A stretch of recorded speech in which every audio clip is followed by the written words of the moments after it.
কাশ্মীরে সম্প্রতি পর্যটকদের উপর হামলা হয়েছে নিয়ে ভারত হিন্দুত্ববাদী জোশ উত্তাল। এই ধরনের হামলা সম্পর্কে ইসলামের বক্তব্য কি?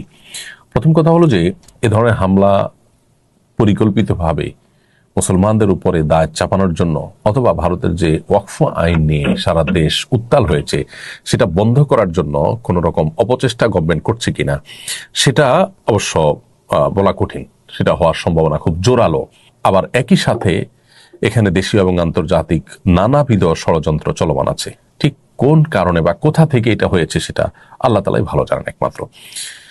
এটা হলো একটা বিষয়। দ্বিতীয়ত হলো সেখানে হিন্দুত্ববাদীরা যেভাবে ইসলাম মুসলমানদের বিরুদ্ধে বিষোদ্গার করছে এবং মুসলমানদের নিধনে তারা আপনার অগ্রসর হয়ে আসছে, সেটার ফলশ্রুতিতে রীতিমতো এই অঞ্চলে যে অশান্তি বিরাজ করছে তার পরিপূর্ণ দায় তাদের। এবং যে পরিমাণ মসজিদ মাদ্রাসা তারা ভেঙেছে, যে পরিমাণ মুসলমানদের নিধন তারা করেছে, জুলুম তারা করেছে, তার জন্য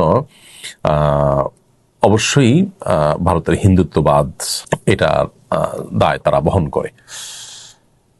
অতএব এ ধরনের হামলা করে বুদুরপিণ্ডি বুদর ঘাড়ে চাপানোর যে প্রচেষ্টা তাদের মধ্যে আছে, সেই প্রচেষ্টা বোঝার জন্য বা সেটা বোঝার জন্য নতুন করে পণ্ডিত হওয়ার কোনো প্রয়োজন নেই। নারী বিষয়ক সংস্কার কমিশনের একজন সদস্য বলেছেন, ব্রিটিশরা অভিন্ন সিভিল ল মেনে বিবাহ করে, কাজে বাংলাদেশিদেরকেও অভিন্ন সিভিল ল মানতে হবে। সাধারণ ধর্মের মানুষের জন্য কমন আইনের ভিত্তিতে নিষ্পত্তি করলে শরীয়তের দৃষ্টিতে কোনো অসুবিধা আছে কিনা। দেখুন, নারী সংস্কার কমিশনের সদস্যরা পশ্চিমা পৃথিবীতে যা পেয়েছেন সেটাকে হুবহু কপি পেস্ট করে আমাদের দেশে চাপিয়ে দেওয়ার চেষ্টা করছেন এবং তাদের সুবিধা মতো পশ্চিমাদের কাছ থেকে যা জানে আর সেটা নিচ্ছেন। পশ্চিমাদের কাছ থেকে নেওয়ার আরো অনেক জিনিস আছে, সেগুলোকে তারা খুব সচেতনভাবে এড়িয়ে চলেছেন। একজন ইতালিতে গিয়ে দেখেছেন সেখানে মানুষ পাস্তা এবং পিজা খায়, এটাই তাদের প্রিন্সিপাল ফুডের মতো। সব জায়গায় এটা পাওয়া যায়, সবাই এটা দিয়ে লাঞ্চ ডিনার করছে।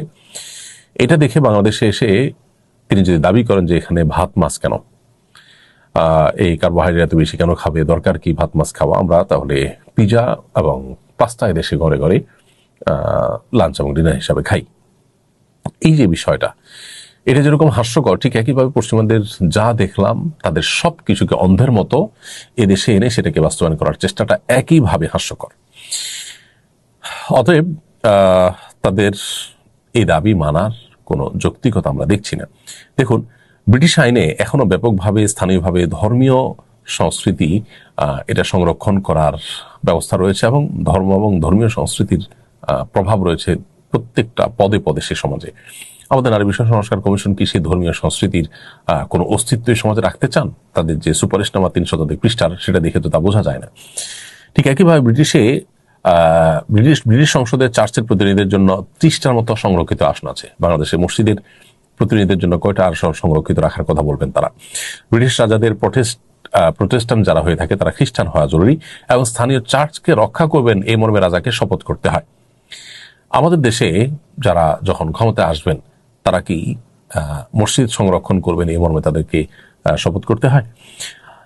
নারীবাদীরা ব্রিটেনের এই সমস্ত দিকগুলো বাংলাদেশে চান না, তারা তাদের সুবিধা মতো দিকগুলোকে বাস্তবায়ন করতে চান। তারা যে সমাজের গণশত্রু সেটা বোঝার জন্য পণ্ডিত হওয়ার কোনো প্রয়োজন নেই। এরপর প্রশ্ন হলো, আমার পরিচিত একজন সমকামে আসক্ত, সে পুরুষ হওয়া সত্ত্বেও নিজেকে প্রকাশ্যে মহিলা বলে দাবি করে এবং এটাই সে বিশ্বাস করে। আল্লাহ সৃষ্টিকে অস্বীকার করার মাধ্যমে সে কি কাফের হয়ে গেছে? সন্দিগ্ধভাবে এটা গর্হিত বিষয়। ব্যক্তি বিশেষ কাফের হয়েছে কি হয় নাই তার এক্সাক্ট অবস্থাটা কি সেটা আসলে আরেকটু দেখে শুনে তার সম্পর্কে হয়তো মন্তব্য করতে হবে। তবে সন্দেহাতীত ভাবে এটি হারাম এবং গর্হিত কথা এবং তিনি ভয়াবহ গুনাহে লিপ্ত এবং এটা আল্লাহর বিধান নিষিদ্ধ থাকার জানার পরও তিনি যদি মনে করেন যে এটা মানা দরকার না, তাহলে তো তার ঈমান থাকার কোনো প্রশ্ন ওঠে না। এরকম ব্যক্তিকে কাউন্সিলিং করা দরকার এবং তার মানসিক চিকিৎসা প্রয়োজন। এ ধরনের মানুষকে কাউন্সিলিং করলে, মানসিক চিকিৎসা করলে এবং বিভিন্ন চিকিৎসা করলে তাদের সুস্থ হওয়া পথ সুগম হতে পারে। পটুয়াখালীতে দাখিল পরীক্ষার কেন্দ্রে হিজাব না খোলায় 4 ছাত্রী পরীক্ষার খাতা নির্ধারিত সময়ের আগে নিয়ে যাওয়ার অভিযোগ উঠেছে।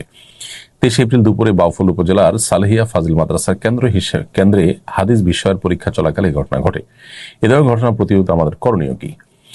দেখুন, প্রথমত এ ধরনের ঘটনা খুবই অনাকাঙ্ক্ষিত, খুবই অনভিপ্রেত, খুবই দুঃখজনক। এ ধরনের ঘটনার সাথে যারা জড়িত তাদেরকে দ্রুত তদন্তের মাধ্যমে বিচারের আওতায় আনতে হবে। তা না হলে দীর্ঘদিন যাবৎ যে মুসলমানদেরকে দমিয়ে রাখার অপচেষ্টায় দেশে করা হয়েছিল এবং মুসলমানদের উপরে হিন্দুত্ববাদ চাপিয়ে দেওয়ার চেষ্টা করা হয়েছিল, সেই ভূত যদি সমাজে আবারও নতুন করে মাথা ছাড়া দেয়, তাহলে সেক্ষেত্রে আবারও সমাজ বিশৃঙ্খল হবে, মানুষ অশান্ত হয়ে উঠবে। বিধায় এই ঘটনার সুষ্ঠু তদন্ত এবং এর যথাযথ বিচার আমরা দাবি করছি। এবং সাংবিধানিক অধিকার একজন নারীর হেজাব পরিধান করা, মুসলিম নারী হেজাব পরিধান করবে, তার সাংবিধানিক অধিকার যদি কেউ ক্ষুণ্ণ করতে চায় তিনি মানুষের সাংবিধানিক অধিকার খর্ব করার অপচেষ্টায় লিপ্ত, তাদেরকে আইনের আওতায় আনা দরকার। এবং এই ধরনের দুঃসাহস যেন কেউ দেখাতে না পারে, সেজন্য দৃষ্টান্তমূলক শাস্তি আমরা দাবি করছি। সামাজিক মাধ্যমে কারো সমালোচনা করা গীবতের অন্তর্ভুক্ত কিনা? সামাজিক মাধ্যম এটা আর বাস্তব জগৎ অলমোস্ট সেম। এই জায়গা থেকে কারোর সমালোচনা তার সামনে করলে যেরকম গীবত, তার পিছনে করলে যেরকম, সরাসরি করলে যেরকম গীবত হবে, অফলাইনে করলে যেরকম গীবত হবে, ঠিক একইভাবে সোশ্যাল মিডিয়াতে আপনি কারোর গীবত করলেন, ইনবক্সে কাউকে বললেন বা কোথাও লিখলেন, এটাও গীবত হবে। তবে হ্যাঁ, কিছু কিছু গীবত আছে যেগুলো শরীয়তে বৈধ, সেগুলো সামনাসামনি অফলাইনে করা যেরকম জায়েজ, অনলাইনে করাও একইভাবে জায়েজ। অতএব সামাজিক যোগাযোগের মাধ্যমে যেটাই করবেন সেটা আপনার অফলাইনে করার মতোই কিন্তু জবাবদিহিতার আওতায় আসবে।